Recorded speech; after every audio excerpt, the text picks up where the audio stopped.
মা সবাই হিহি করে আসো। ও বিয়ের লেখাটা আরেকটু ওঠাও তো, বিয়ের লেখাটা আমার কাছে তোমরা তো মাসির মতো লাগতেছে, একদম সেম, সত্যি কইতেছি। দিদিকে কেমন লাগতেছে? মাসির মতো।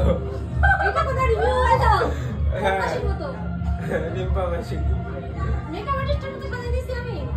আর্টিস্টের মতো ক্লায়েন্ট হয়ে গেছে। দেখি তুমি রাখো তো মুখটা এখানটাতে, দেখি তো সেম সেম হয় নাকি। এটা আমার সেই ভাগ্নি যাকে পুরো আমার মতোই দেখতে, আর সবাই এটাই বলে, ছোটোবেলা থেকে এটাই শুনে এসেছি যে আমার মতো পুরো ও দেখতে, ওর মতো আমি দেখতে। আমি যখন দিদি বাড়িতে যাই তো অনেকে ভাবে যে আমি কাজল বাড়িতে ফিরছে বা এইরকম টাইপের অনেক সময় বলে সবাই, কখন আসলি, বড়দির বড় মেয়েই আমাকে ভাবে, কারণ আমাদের দেখতে অনেকটা একই রকম। শুধু ও নয়, আমাদের বাকি বোনগুলোও প্রায় একই রকম। তো সেদিন ওর মেহেন্দি ছিল আর ওকে আমি সাজিয়েছিলাম।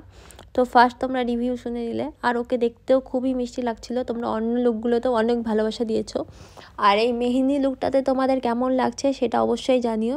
আর আমার সাথে বুক করতে হলে উপরে দেওয়া নাম্বারটাতে অবশ্যই কন্ট্যাক্ট করে নিও। আর থ্যাংক ইউ।